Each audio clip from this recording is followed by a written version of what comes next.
Welcome back clean news. चलिए देखते हैं उत्तर प्रदेश की 25 फटाफट बड़ी खबरों को। इससे पहले आप यूपी के किस जिले से न्यूज को देख रहे हैं, हमें कमेंट बॉक्स में जरूर बताइए। साथ ही डेली अपडेट रहने के लिए चैनल को सब्सक्राइब कर बेल आइकन को दबाना बिल्कुल न भूलें। आज का लाइक एम 3000 है, उम्मीद करते हैं आप इसे जरूर पूरा करेंगे।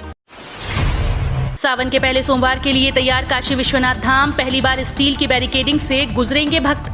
शिव के सबसे पसंदीदा महीने सावन को लेकर काशी विश्वनाथ मंदिर को फूलों से सजा दिया गया। पहले सोमवार की तैयारियां जोर शोर से चल रही हैं। पहली बार स्टील की बैरिकेडिंग से होकर भक्त बाबा के दरबार तक जाएंगे। बांस फाटक से चौक की तरफ इस बार बांसबल्ली की जगह स्टील की बैरिकेडिंग में भक्तों की कतार की व्यवस्था की गई। बैरिकेडिंग के बीच में लाल कारपेट भी बिछाया जाएगा। कोविड प्रोटोकॉल का पालन करते हुए श्रद्धालुओं को मंदिर में प्रवेश दिया जाएगा। कोरोना के संक्रमण से बचाव के लिए सभी श्रद्धालुओं को मास्क पहनना अनिवार्य होगा। 16 जिलों में मेडिकल कॉलेज के लिए पॉलिसी लाएगी यूपी सरकार। अयोध्या पहुंचे सीएम योगी आदित्यनाथ ने कहा कि पहले हम राज्य के बाहर परीक्षण जांच के लिए सैंपल भेजते थे, लेकिन आज हमारे पास 3 लाख से अधिक सैंपल की जांच करने की क्षमता है। कोविड के तीसरे चरण के लिए अंतिम तैयारी लगभग पूरी हो चुकी है। सीएम योगी रविवार को अयोध्या में राजा दशरथ मेडिकल कॉलेज का निरीक्षण करने पहुंचे थे। मेडिकल कॉलेज को लेकर सीएम योगी ने कहा 2019 बीच में 100 छात्रों के साथ इस मेडिकल कॉलेज में प्रवेश हुआ था। यूपी का चुनाव रोड मैप, अगले 6 महीने में योगी सरकार बनाएगी 10,000 किलोमीटर पक्की सड़क, इन प्रोजेक्ट्स को भी करेगी पूरा। उत्तर प्रदेश में हाल ही में संपन्न हुए पंचायत चुनाव में शानदार जीत के बाद अब भारतीय जनता पार्टी का फोकस विधानसभा चुनाव पर है। इसी को देखते हुए बीजेपी ने ग्रामीण इलाकों में सड़कों के निर्माण में तेजी लाने का खाका तैयार किया। अगले 6 महीने में केंद्र की मदद से योगी सरकार प्रदेश में 10,000 किलोमीटर पक्की सड़क बनाने जा रही है। जानकारी के मुताबिक यूपी ग्रामीण सड़क विकास प्राधिकरण जल्द ही केंद्र को ग्रामीण क्षेत्र में 10,000 किलोमीटर सड़क बनाने के प्रस्ताव को भेजेगा। इस परियोजना को केंद्र की प्रमुख पीएम ग्रामीण सड़क योजना के तहत लागू करने का प्रस्ताव है। यूपी में अंत्योदय राशन कार्ड धारकों का होगा मुफ्त इलाज, 40 लाख परिवारों को मिलेगा योजना का लाभ। यूपी में अंत्योदय राशन कार्ड धारकों के लिए एक अच्छी खबर है। उत्तर प्रदेश के स्वास्थ्य मंत्री जय प्रताप सिंह ने कहा कि यूपी के 40 लाख से अधिक लोगों को जिनके पास अंत्योदय राशन कार्ड है, उन्हें 5 लाख प्रति वर्ष तक की निःशुल्क चिकित्सा सुविधा उपलब्ध कराई जाएगी। उन्हें आयुष्मान भारत पीएम जन आरोग्य योजना की तरह 5 लाख तक की निःशुल्क चिकित्सकीय सुविधा दी जाएगी। जिन लोगों के पास भी अंत्योदय राशन कार्ड है, उन्हें या उनके परिवार के किसी को अगर इलाज के लिए अस्पताल में भर्ती होना पड़ता है तो इलाज के बाद उन्हें अस्पताल को एक भी पैसे का भुगतान नहीं करना होगा। यूपी एसएससी ने जारी किया भर्ती कैलेंडर, चुनाव से पहले 33,000 से अधिक को सरकारी नौकरी। विधानसभा चुनाव से पहले यूपी में 33,000 से अधिक लोगों को सरकारी नौकरी का तोहफा मिल सकता है। ये भर्तियां अधीनस्थ सेवा चयन आयोग करेगा। आयोग ने शनिवार को 29,932 रिक्त पदों पर नई भर्तियों का कैलेंडर जारी किया। ये भर्तियां मार्च 2022 तक पूरी की जानी है। इसके अलावा आयोग ने कई वर्षों से लंबित 7 पुरानी भर्तियों के 3,768 पदों को अंतिम तौर पर पूरा करने का संभावित कार्यक्रम भी जारी कर दिया। वाराणसी में ज्ञानवापी मस्जिद ने काशी विश्वनाथ मंदिर के लिए दी जमीन। ज्ञानवापी मस्जिद का संचालन करने वाली समिति ने मस्जिद परिसर के बाहर की जमीन का एक हिस्सा काशी विश्वनाथ मंदिर ट्रस्ट को दिया है। इसके बदले मस्जिद समिति को दूसरा भूखंड दिया गया। मस्जिद से जुड़े अधिकारियों ने बताया कि मस्जिद द्वारा 1700 वर्ग फुट की जमीन दी गई है, जिसके बदले में मस्जिद को 1000 वर्ग फुट जमीन मिली है, लेकिन दोनों भूखंड की कीमत बराबर है। सीएम योगी आदित्यनाथ 28 जुलाई को करेंगे डिफेंस व एयरोस्पेस समिट का उद्घाटन। यूपीडा के सीईओ अविनीश अवस्थी ने शनिवार को डिफेंस और एयरोस्पेस समिट 2021 की तैयारियों के बाबत की जानकारी दी। उन्होंने कहा कि राज्य में लघु उद्योगों का सबसे बड़ा आधार है, जिससे सही मार्गदर्शन के साथ हमारे रक्षा क्षेत्र के संभावित आपूर्तिकर्ता बनने के लिए प्रभावी ढंग से काम किया जा सकता है। आईएसडीए का लक्ष्य इस दिशा में एक कदम उठाना है। होमगार्ड कमांडेंट की बर्खास्तगी का आदेश रद्द, सेवा बहाली का हाईकोर्ट ने दिया निर्देश। इलाहाबाद हाईकोर्ट ने जिला कमांडेंट होमगार्ड लखनऊ कृपाशंकर पांडे की सेवा बर्खास्तगी रद्द कर दी है और समस्त परिलाभों सहित सेवा बहाली का निर्देश दिया है। कोर्ट ने याची कमांडेंट की बर्खास्तगी को दुर्भावनापूर्ण करार देते हुए कहा कि जिन अधिकारियों की जवाबदेही थी उन पर कोई कार्रवाई नहीं की गई। अपर मुख्य सचिव ने याची की जांच में बरी होने पर कोर्ट के निर्देश के बावजूद निर्णय लेने के बजाय लटकाए रखा। पूर्वांचल के 5 गाँव को रेल सुविधा से जोड़ेगी यूपी सरकार, भूमि अधिग्रहण प्रक्रिया शुरू। कोरोना काल के दौरान पर्यटन क्षेत्र बुरी तरह से प्रभावित हुआ है, लिहाजा पर्यटन को पटरी पर लाने के लिए यूपी सरकार की ओर से विशेष प्रयास किए जा रहे हैं। यही वजह है कि प्रदेश के छोटे शहरों को बड़ी सुविधाओं की सौगात देने के प्रयास किए जा रहे हैं। यूपी को अंतर्राष्ट्रीय हवाई अड्डे का तोहफा देने के बाद योगी सरकार अब यूपी के छोटे शहरों को मूलभूत सुविधाओं से जोड़े रखने की कोशिश कर रही है। योगी सरकार की योजना, मनरेगा के तहत किया 100 दिन काम तो 15 गवर्नमेंट स्कीम का मिलेगा लाभ। उत्तर प्रदेश की योगी सरकार ने गांव में गरीबी रेखा से नीचे जीवन यापन कर रहे परिवारों को गरीबी से बाहर निकालने की योजना पर मनरेगा के तहत पहल शुरू कर दी। सभी ग्राम पंचायतों को 15 दिन के भीतर मनरेगा के तहत होने वाले कार्यों के लिए श्रम और रोजगार रजिस्टर बनाने के निर्देश दिए गए हैं। श्रम और रोजगार रजिस्टर में मुख्यमंत्री आवास योजना के लाभार्थियों, ट्राइबल वेलफेयर के तहत पट्टाधारक परिवारों, गरीब दिव्यांगों और गरीबी रेखा से नीचे जीवन यापन करने वाले परिवारों को प्राथमिकता के आधार पर सूचीबद्ध किया जाना है। अब तक की सबसे बड़ी भर्ती, लगभग 50,000 सरकारी नौकरी का मौका। उत्तर प्रदेश अधीनस्थ सेवा चयन आयोग के नए नियम के अनुसार लागू की गई प्रारंभिक अर्हता परीक्षा पीईटी 20 अगस्त 2021 को 2 पालियों में होनी तय है। ऐसे में इस एग्जाम के लिए आवेदन करने वाले अभ्यर्थियों के पास बेहद कम समय बचा है। इस परीक्षा में सफल होने वाले अभ्यर्थी ही आयोग द्वारा निकाली जाने वाली भर्तियों में आवेदन कर सकेंगे। मिशन 2022 के लिए सपा की प्लानिंग, इन जातियों पर अखिलेश का खासा फोकस। सपा मुखिया अखिलेश यादव ने इस रणनीति के तहत गैर यादव जातियों के नेताओं को खास तवज्जो देनी शुरू कर दी। निषाद कश्यप, कुर्मी, सैनी, शाक्य कुशवाहा आदि जातियों के नेताओं की गोलबंदी कर साथ लाया जा रहा है। हाल में बनाए फ्रंटल संगठनों में पदाधिकारी नियुक्त करने की बात हो या अन्य पार्टी संगठन, इन सब में निषाद कश्यप, कुर्मी, सैनी, शाक्य कुशवाहा आदि जातियों को अहमियत दी गई है। पूर्वांचल की नदियां उफान पर, बांधों की निगरानी बढ़ाई गई। सिंचाई विभाग ने जारी किया अलर्ट। नेपाल के ऊपरी इलाकों में हो रही भारी बरसात के कारण प्रदेश विशेषकर पूर्वांचल के कई नदियां उफनाने लगी हैं। कई प्रमुख नदियां प्रदेश में अलग अलग क्षेत्रों में खतरे के निशान को पार कर गईं।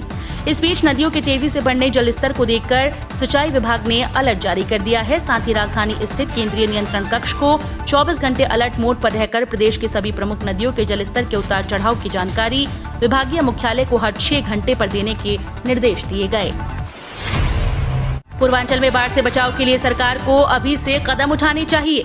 बहुजन समाज पार्टी के अध्यक्ष और उत्तर प्रदेश की पूर्व मुख्यमंत्री मायावती ने महाराष्ट्र और गोवा में बाढ़ के कहर से जानमाल की भारी क्षति पर रविवार को दुख प्रकट करते हुए कहा कि उत्तर प्रदेश के पूर्वांचल में बाढ़ से बचाव के लिए प्रदेश की सरकार को अभी से सजग होकर कदम उठाने चाहिए।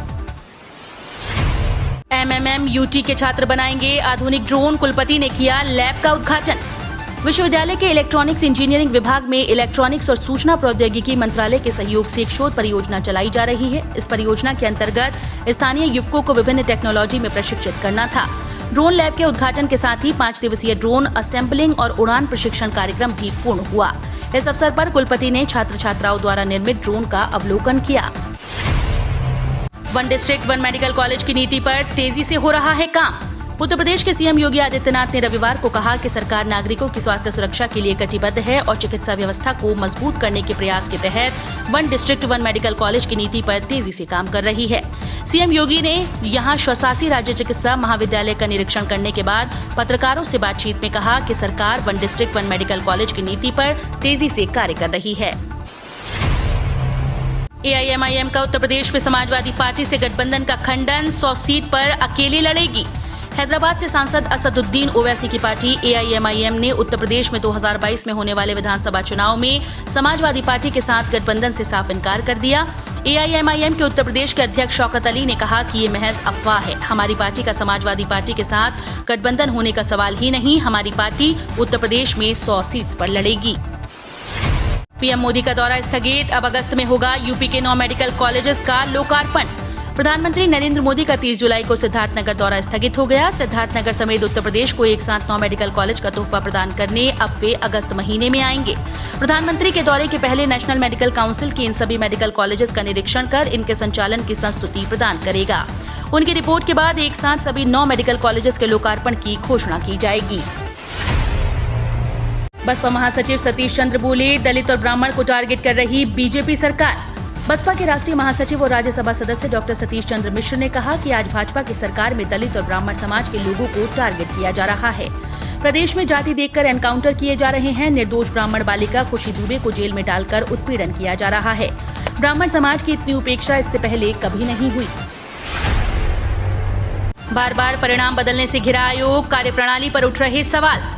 पीसीएस परीक्षाओं के परिणाम लगातार संशोधित होने से उत्तर प्रदेश लोक सेवा आयोग की कार्यप्रणाली पर सवाल उठ रहे हैं। आयोग को पिछली 3 परीक्षाओं के दौरान 2 परीक्षाओं के परिणाम विभिन्न कारणों से 3 बार संशोधित करने पड़े और हर बार संशोधित परिणाम जारी होने के कारण बड़ी संख्या में अभ्यर्थी छटकर बाहर हो गए। अब साल के आखिर तक चलेगा उद्घाटन और शिलान्यास का दौर, इससे बनेगा माहौल। प्रदेश सरकार उन परियोजनाओं पर फोकस बढ़ाने जा रही है जो अगले 6 महीने में पूरी हो रही हैं। विधानसभा चुनाव की घोषणा से पहले दिसंबर तक इन परियोजनाओं को पूरा करवाकर प्रधानमंत्री नरेंद्र मोदी, गृह मंत्री अमित शाह या मुख्यमंत्री योगी आदित्यनाथ से उद्घाटन कराने की तैयारी है। अब चुनाव तक पूरे हो रहे प्रोजेक्ट के उद्घाटन व लोगों की मांग से जुड़े नए प्रोजेक्ट के शिलान्यास के जरिए माहौल बनाने की योजना है। अधीनस्थ सेवा चयन आयोग 8 महीनों में 33,700 पदों पर करेगा भर्तियां। योगी सरकार अगले 8 महीनों में 33,700 पदों पर भर्ती कर युवाओं को बड़ी राहत देने जा रही है। उत्तर प्रदेश अधीनस्थ सेवा चयन आयोग 8 महीनों में 33,700 पदों पर भर्तियां करेगा। इसमें 3,768 पदों पर भर्तियों के लिए अगस्त व सितंबर में परिणाम घोषित होंगे। पूर्व में निकाले गए 7,138 पदों पर भर्ती विज्ञापन की परीक्षाएं अगस्त से शुरू कराई जाएंगी। मोबाइल की तरह बदल पाएंगे बिजली कनेक्शन, नया कानून लाने जा रही है मोदी सरकार। अगले कुछ दिनों में इलेक्ट्रिसिटी बिल 2021 को मोदी कैबिनेट में मंजूरी के लिए रखा जा सकता है, जिसमें ये प्रावधान है कि उपभोक्ता बिजली का कनेक्शन ठीक उसी तरह बदल पाएंगे जिस तरह मोबाइल कनेक्शन को पोर्ट कर सकते हैं। इससे बिजली उपभोक्ताओं को बेहतर सुविधा मिली तो कंपनीज में प्रतिस्पर्धा का भी उन्हें फायदा मिलेगा। टोक्यो ओलंपिक में मिला भारत को पहला गोल्ड। रेसलिंग चैंपियन प्रिया मलिक को बधाई देते हुए लोगों ने की बड़ी गलती। टोक्यो ओलंपिक की शुरुआत शुक्रवार से ही हो चुकी है। प्रतियोगिताओं के पहले दिन ही भारतीय वेट लिफ्टर मीराबाई चानू ने भारत की पदक तालिका में सिल्वर मेडल जोड़कर इतिहास रचा था। उसके बाद रविवार सुबह कुछ ऐसा हुआ कि जिसे लेकर हर कोई कंफ्यूज था। सुबह से ही सोशल मीडिया पर भारत को पहला गोल्ड मेडल मिलने के संदेश वायरल होने लगे। साथ में ट्रेंड हो रहा था भारतीय महिला रेसलर प्रिया मलिक का नाम। हर किसी को लग रहा था कि भारत को खेलों के महाकुंभ में गोल्ड मेडल मिला है, लेकिन सच कुछ और ही था। दरअसल हुआ ये कि भारतीय महिला रेसलर प्रिया मलिक ने हंगरी के बुडापेस्ट में जारी विश्व कैडेट कुश्ती चैंपियनशिप में गोल्ड मेडल जीता।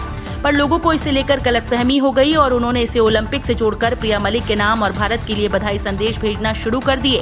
हर किसी को लग रहा था कि भारत को टोक्यो ओलंपिक में पहला गोल्ड मिल गया है।